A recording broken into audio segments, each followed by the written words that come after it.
हाँ जी, नमस्कार।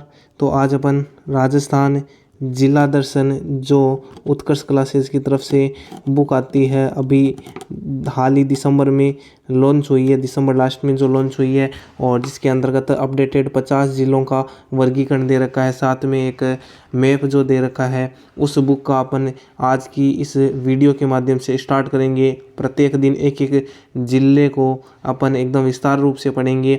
तो जो मेरा साथी बुक नहीं ले रहा है वो इस वीडियो के माध्यम से, जो भी ये सीरीज़ रहेगी, इस सीरीज़ के माध्यम से अपनी तैयारी को और मजबूत कर सकता है। अपन पूरी डिटेल से जो भी बुक में लिख रखा है अपन पढ़ने की कोशिश करेंगे। जो मेरी पहले वाली जो दिशा पब्लिकेशन की जो बुक की सीरीज़ आ रही है, उसी तरह से अपन इस सीरीज़ को भी कंप्लीट करेंगे। आपने जिस प्रकार से उस सीरीज़ को प्यार दिखाया, इसी प्रकार से इसको भी ज़रूर दिखाएं। करते हैं। देखिए, सबसे पहले आज की जो क्लास रहेगी ये रहेगी सीकर जिला के संदर्भ में। टोटल 50 क्लासेस रहेगी, 50 जिला के संदर्भ में। पहली क्लास है सीकर। अब सीकर जिला के अंदर क्या क्या बातें हैं इस बुक में लिख रखी है आपके सामने इस प्रकार से हैं। सबसे पहले आता है सामान्य परिचय, और उससे भी पहले आता है मैप सीकर का। हर जिले का एक मैप दे रखा है अलग से। तो सीकर ज़िले में देखिए, सबसे पहले रामगढ़ शेखावाटी है, उसके बाद में फतेहपुर है। इस फतेहपुर की क्या है खास बात, तो फतेहपुर दुर्ग है, कन्हैयालाल गोयनका की हवेली है, राजस्थान का पहला कृषि विज्ञान केंद्र स्थापित है। अगर बात करें आगे नीचे है लक्ष्मणगढ़। इस लक्ष्मणगढ़ में एक तो लक्ष्मणगढ़ दुर्ग है, एक क्या है क्लॉक टावर है। इसके बाद में नेचवा, धोद, दांतारामगढ़, उसके बाद में सीकर ग्रामीण और सीकर की स्थापना की बात करें 1687 में। माधो सिंह की कोठी है, विक्टोरिया मेमोरियल हॉल है, खंडेला है, दांतारामगढ़ है ना। सीकर में एक लिख रखा है हर्ष मंदिर है, हर्षनाथ प्रशस्ति है, और पवन ऊर्जा संयंत्र है। इसके बाद में यहाँ पर लिख रखा है रिंगस में क्या है, खाटू श्याम जी का प्रसिद्ध मंदिर है। आगे देखें तो है खाचरियावास। रियासती काल में सोने चांदी के आभूषणों के लिए प्रसिद्ध था। भूतपूर्व उपराष्ट्रपति भैरव सिंह शेखावत की जन्मस्थली है। राज्य के प्रथम गैर कांग्रेसी मुख्यमंत्री है। अब देखिए, सामान्य से परिचय की बात करें तो सीकर जिला राजस्थान राज्य के शेखावाटी क्षेत्र में स्थित है। कहाँ पर स्थित है? शेखावाटी क्षेत्र में ऐतिहासिक शहर है। यह जयपुर राज्य जागीर का सबसे बड़ा ठिकाना था। जयपुर राज्य जो हुआ करता था उसका ठिकाना था, जिसे पूर्व में नेहरावती के रूप में जाना जाता था। किस नाम से जाना जाता था? नेहरावती। और सीकर का प्राचीन नाम वीर भान का बास था। सीकर का प्राचीन नाम क्या था? वीर भान का बास था। ऐतिहासिक दृश्य की बात करें तो परिदृश्य में कि खंडेला के राजा बहादुर सिंह जी शेखावत ने वीर भान का बास, जो वर्तमान में सीकर है, गांव कासली ठिकाना के राव जसवंत सिंह जी के बेटे राव दौलत सिंह जी को उपहार में दे दिया था। कासली ठिकाना के थे राव जसवंत सिंह जी, इसके बेटे थे दौलत सिंह जी, इसको उपहार में दे दिया था। और राव दौलत सिंह जी ने 1687 में नए ठिकाने सीकर की नींव किसने रखी थी? राव दौलत सिंह जी ने रखी थी, और वहाँ पर एक किला बनाया था। कालांतर में इनका बेटा था दौलत सिंह जी का, उसका नाम था राव शिव सिंह जी, उसने किले एवं अन्य सीकर के स्थानों का निर्माण पूर्ण करवाया था। उसके बाद में एक आता है राव शिव सिंह जी। राव सिंह जी जो थे वो सीकर के सबसे प्रसिद्ध राव राजा थे। इन्होंने प्रसिद्ध गोपीनाथ मंदिर का निर्माण कराया था। राव देवी सिंह जो थे, इन्होंने रघुनाथगढ़ और देवगढ़ के किलों का निर्माण कार्य पूरा करवाया और रामगढ़ शेखावाटी की स्थापना की। रामगढ़ शेखावाटी की इन्होंने स्थापना की थी। आगे है राव लक्ष्मण सिंह। इन्होंने लक्ष्मणगढ़ किले का निर्माण कराया। जयपुर के राजा ने इन्हें राव राजा की उपाधि दी थी। राव राजा की उपाधि से किन्हें सम्मानित किया गया था? लक्ष्मण सिंह जी को सम्मानित किया गया था। राम प्रताप सिंह, अगले राजा आते हैं राम प्रताप सिंह। इन्होंने संगमरमर महल का निर्माण करवाया, जिसकी दीवारों पर सुनहरी चित्रकारी की गई है। संगमरमर महल का निर्माण किसने करवाया था? राम प्रताप सिंह जी ने, और उस पर चित्रकारी कौन सी की गई है? सुनहरी चित्रकारी की गई है। अगला आता है माधव सिंह। जो माधव सिंह थे, इन्होंने विशाल विक्टोरिया डायमंड जुबली हॉल एवं माधव निवास कोठी का निर्माण कराया था। विक्टोरिया डायमंड जुबली हॉल और माधव निवास कोठी का निर्माण माधव सिंह जी ने कराया था। 1899 ईस्वी विक्रम संवत 1956 यानी 1956 विक्रम संवत में अकाल राहत कार्य शुरू किए और माधव सागर तालाब का निर्माण कराया था। माधव सागर तालाब का निर्माण माधव सिंह जी ने ही कराया था और माधवपुर श्री माधोपुर भी इसने बसाया था। कल्याण सिंह जो थे, ये सीकर के अंतिम शासक हुआ करते थे। इन्होंने घंटाघर क्लॉक टावर का निर्माण कराया और कल्याण हॉस्पिटल और कल्याण कॉलेज का इन्होंने निर्माण करवाया था। गुरारा सभ्यता, यहाँ से चांदी के लगभग 2744 पंचमार्क के सिक्के मिले हैं। स्वतंत्रता संग्राम में योगदान, देखिए स्वतंत्रता संग्राम में सीकर जिले का क्या योगदान रहा है। तो कटराथल महिला सम्मेलन, सबसे पहले कटराथल महिला सम्मेलन हुआ था। सियोट के ठाकुर थे मान सिंह जी द्वारा सोतिया कबास गांव में किसान महिलाओं के साथ दुर्व्यवहार करने पर हरलाल सिंह की, यानी मान सिंह जो थे ठाकुर, उन्होंने सोतिया कबास गांव में किसान महिलाओं के साथ दुर्व्यवहार किया था।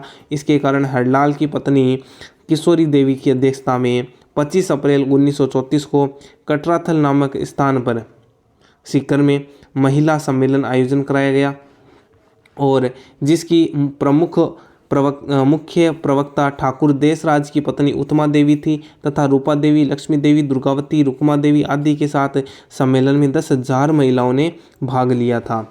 उसके बाद में आता है कुंदन हत्याकांड। जो कुंदन हत्याकांड है ये 25 अप्रैल 1935 को, कब हुआ था? 25 अप्रैल 1935 को, जब राजस्व अधिकारियों का दल लगान वसूलने के लिए कुंदन गांव पहुंचा। वृद्ध महिला धापी दादी द्वारा, किसने उत्साहित किया था? धापी दादी ने उत्साहित किए जाने पर किसानों ने संगठित होकर लगान देने से इनकार कर दिया।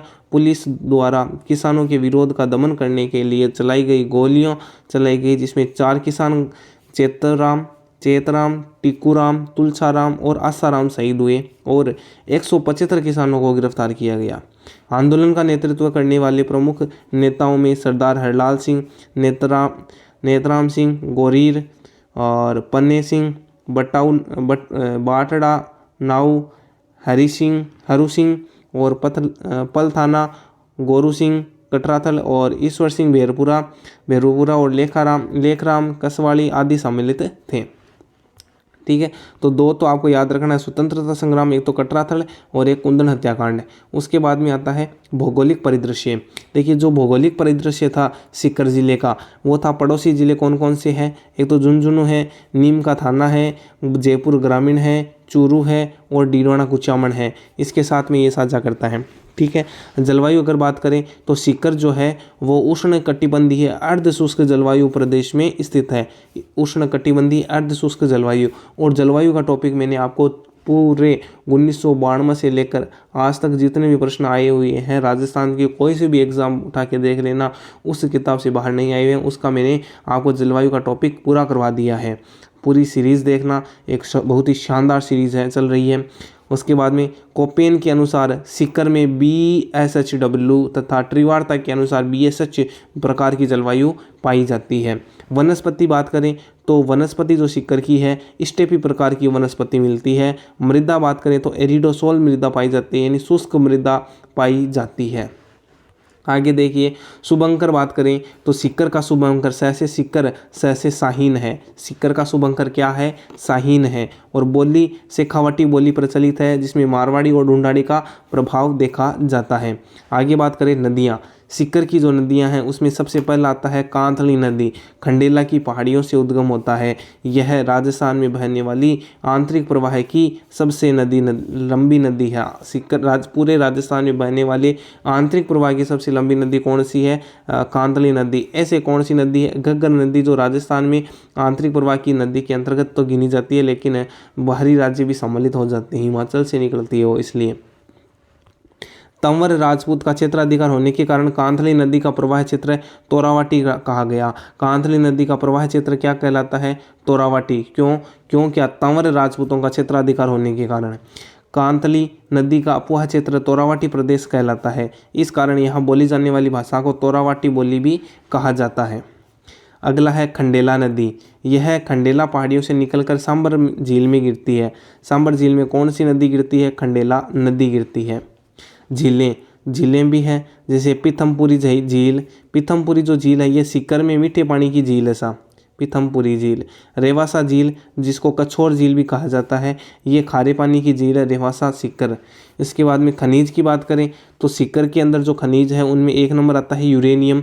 खंडेला की पहाड़ियों में सुहागपुर व रॉयल गांव यूरेनियम उत्पादन के लिए प्रसिद्ध है। सुहागपुर और रॉयल गांव सीकर का बालेश्वर क्षेत्र तांबा उत्पादन तथा डोकान क्षेत्र सोना उत्पादन के लिए प्रसिद्ध है। सीकर का एक तो बालेश्वर क्षेत्र जो तांबा उत्पादन में प्रसिद्ध है और डोकान क्षेत्र सोना उत्पादन में भी प्रसिद्ध है। पाइराइट देखिए, सलादीपुरा पाइराइट उत्पादन के लिए प्रसिद्ध है। सलादीपुरा जो है वो पाइराइट उत्पादन के लिए प्रसिद्ध है। उपयोग रासायनिक उर्वरक बनाने में किया जाता है। अगला आता है पर्यटन। तो पर्यटन की दृष्टि से देखें तो जो सीकर है इसमें एक तो कृष्णा सर्किट है, यानी आध्यात्मिक पर्यटन को बढ़ावा देने हेतु पर्यटन मंत्रालय ने कृष्णा सर्किट के तहत प्रदेश में श्रीनाथ जी नाथद्वारा, गोविंद देव जी जयपुर, कनक वृंदावन जयपुर, चरण मंदिर जयपुर, गलता जी मंदिर परिसर जयपुर और खाटू श्याम जी सीकर स्थल को जोड़ा है ना, इसलिए ये प्रसिद्ध है। इसके बाद में बात करें सांस्कृतिक परिदृश्य की तरफ से तो इसमें सबसे पहले है दुर्ग। तो सीकर में कौन कौन से दुर्ग है? एक तो आता है लक्ष्मणगढ़ दुर्ग। जो लक्ष्मणगढ़ किला है इसका निर्माण राव राजा लक्ष्मण सिंह जी ने करवाया था 1862 में, और इस शहर की नींव भी राजधानी जयपुर के नियोजक प्रणाली पर आधारित थी। जयपुर की नियोजक प्रणाली पर इस शहर की नींव रखी गई थी। उसके बाद में आता है फतेहपुर दुर्ग। जो फतेहपुर दुर्ग है यह फतेहपुर शहर की स्थापना कायम खानी नवाब फतेह मोहम्मद द्वारा 1508 ईस्वी में कराया गया था। इन्होंने 1516 में फतेहपुर किले का निर्माण कराया था।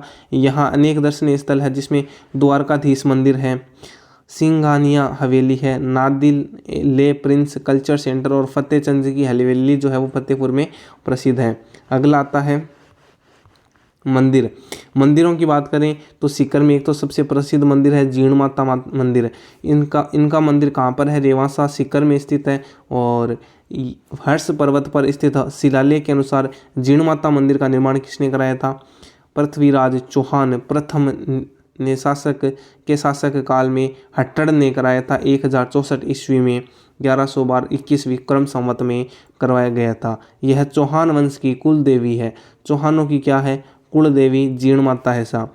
तथा प्रतिवर्ष चैत्र और आश्विन माह के नवरात्र में इनका मेला लगता है। यह मीणा जाति की आराध्य देवी है।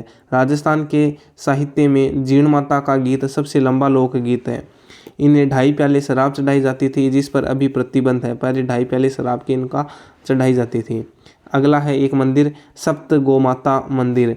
रेवासा में स्थित देश का एकमात्र सप्त गोमाता मंदिर यहाँ पर स्थित है। बाबा जुंझाड़ जी, इनका जन्म जो है वो इमलोह गांव में हुआ था तथा इनका मुख्य मंदिर श्यालोदड़ा गांव में स्थित है। प्रतिवर्ष रामनवमी को इनका मेला भी लगता है। इसके बाद में हर्षनाथ मंदिर जो है यह मंदिर हर्षनाथ पहाड़ी पर महामारू शैली में निर्मित है। इस मंदिर का निर्माण 956 ईस्वी में अजमेर चौहान शासक विग्रहराज चतुर्थ के शासनकाल में हुआ था 956 में। और भाद्रपद माह की त्रयोदशी को यहाँ पर क्या लगता है? विशाल मेले का आयोजन भी होता है। हजरत ख्वाब हाजी मोहम्मद नजमुद्दीन सुलेमानी चिश्ती अल फारूकी दरगाह, ये हुजूर नजम सरकार के नाम से प्रसिद्ध चिश्ती संप्रदाय की दरगाह स्थित है। अगला आता है प्रमुख हवेलियाँ। देखिए यहाँ कन्हैयालाल गोयनका की हवेली फतेहपुर में स्थित है। केडिया की हवेली प्रसिद्ध है। एक राठी की हवेली, बैजनाथ रुइया की हवेली, ताराचंद रुइया की हवेली व खेमखा सेठों की हवेली रामगढ़ वाली प्रसिद्ध है। और रामगढ़ को तो हवेलियों का शहर भी कहा जाता है साहब। राजकीय संग्रहालय को मुख्य रूप से सीकर के पास एक पहाड़ी पर स्थित 10वीं शताब्दी के हर्ष मंदिर में से एकमात्र मूर्तियों के संग्रह के लिए बनाया गया था। राजकीय संग्रहालय सीकर शहर के मध्य माधो सागर तालाब के पास स्थित है। प्रमुख मेले एवं नृत्य, देखो एक तो मेला बढ़ता है खाटू श्याम जी का। इसका मेला सीकर में फाल्गुन शुक्ल दशमी में से द्वादशी तक, दशी से लेकर द्वादशी तक फाल्गुन शुक्ल में बढ़ता है। यहाँ बारबरी के शीश की पूजा की जाती है। नृत्य कौन सा गाया जाता है? कच्छी घोड़ी नृत्य और घिंद्र नृत्य जो है वो यहाँ पर प्रसिद्ध है सीकर में। इसके बाद में आता है प्रमुख व्यक्तित्व है। 1 नंबर है डूंगर जी जवाहर जी। इनका प्रमुख मंदिर बाठोट व पटौदा गांव में स्थित है। करणा जी मीणा एवं लोट जी जाट इनके प्रमुख सहयोगी थे। इन्होंने 1857 की क्रांति में सक्रिय भूमिका में भाग लिया था और नसीराबाद छावनी इन्होंने लूटी थी। अगला है जमुनालाल बजाज। इनका जन्म 4 नवंबर 1889 को हुआ था। इन्हें गांधी जी के 5वें पुत्र के उपनाम के रूप में जाना जाता है। इन्होंने वर्ष 1921 में वर्धा में सत्याग्रह आश्रम की स्थापना इन्होंने की थी। जानकी देवी बजाज, यह राज्य की प्रथम पद्म विभूषण प्राप्त महिला है। जानकी देवी बजाज राज्य की प्रथम पद्म विभूषण महिला है। स्वामी केशवानंद की बात करें तो सीकर के निवासी थे, जिनका मूल नाम बिरमा था और इन्हें शिक्षा संत भी कहा जाता है। मूल नाम क्या था? बिरमा जी था। अगला है संत करमेती बाई जो है, इनका मंदिर खंडेला सीकर में है और यह कृष्ण भक्ति की प्रमुख संत थी। अगला है भैरव सिंह शेखावत। सीकर निवासी राज्य के प्रथम गैर कांग्रेसी मुख्यमंत्री जो 1977 से 80 तक रहे थे। और भैरव सिंह शेखावत राजस्थान में से उपराष्ट्रपति पद 2002 से 2007 पर आसीन होने वाले व्यक्ति भी है। कृपाल सिंह शेखावत, इन्होंने ब्लू पोएट्री को विश्व स्तर पर प्रसिद्ध दिलाई और जिसके लिए उन्हें पद्म श्री से सम्मानित किया गया था। कृपाल सिंह जी शेखावत। अगला है कवि समर्दनाथ। इन्हें राजस्थान का प्रथम पत्रकार माना जाता है, कवि समर्दनाथ को। अगला है पूर्व राष्ट्रपति प्रतिभा देवी सिंह पाटिल। सीकर जिले के छोटी लोसल की बहू थी। इनके पति डॉक्टर देवी सिंह शेखावत मूल रूप से इसी गांव के थे और 2007 से 2012 तक भारत की प्रथम राष्ट्रपति महिला पद पर रही थी। अगला है बलराज जाखड़। सीकर से सांसद तथा 1980-89 तक लोकसभा अध्यक्ष रहे थे बलराज जाखड़। अगला आता है विविध तथ्य। देखिए रलावता गांव, यहाँ राज्य का पहला डिफेंस कैरियर इंस्टीट्यूट खोला गया है। राज्य का पहला डिफेंस कैरियर इंस्टीट्यूट है। और लक्ष्मणगढ़ में राज्य का दूसरा स्काउट आवासीय विद्यालय है। जोहड़ विकास कार्यक्रम। जोहड़ वर्षा जल संग्रहण की एक परंपरागत संरचना है। डॉक्टर राजेंद्र सिंह जोहड़ वाले बाबा जिनको बोला जाता है द्वारा जोहड़ विकास कार्यक्रम सीकर में शुरू किया गया था। हर्षनाथ की प्रशस्ति 1973 ईस्वी में हर्षनाथ मंदिर में संस्कृत में लिखित यह प्रशस्ति के अनुसार हर्षनाथ मंदिर का निर्माण अलट द्वारा कराया गया था। हर्षनाथ पहाड़ी पर पवन ऊर्जा संयंत्र स्थापित है। बल्लेखण गांव। सीकर का बल्लेखण गांव बकरी पालन हेतु प्रसिद्ध है। प्रथम कृषि विज्ञान केंद्र। राजस्थान में प्रथम कृषि विज्ञान केंद्र सीकर में स्थापित किया गया था। सीकर को राजस्थान की पहली हाईटेक सिटी भी कहा जाता है। तो सीकर को राजस्थान की पहली हाईटेक सिटी भी कहा जाता है। सरोज गढ़वाल। सांगलिया की सरोज गढ़वाल राजस्थान की पहली स्काई ड्राइवर है। पंडित दीनदयाल उपाध्याय शेखावाटी विश्वविद्यालय जो है सीकर जिले के कटराथल गांव में स्थित है, जिसकी स्थापना 2012 में की गई थी। बजट 2023-24 में सीकर में फुटबॉल व बास्केटबॉल खेल अकादमी बनाने की घोषणा की गई है और सीकर वर्तमान में क्या है, संभाग बना दिया गया है। ठीक है, तो धन्यवाद। आज के लिए इतना ही। जो सीकर जिला है पढ़ लिए है, अब कल नेक्स्ट जिले को पढ़ेंगे। धन्यवाद।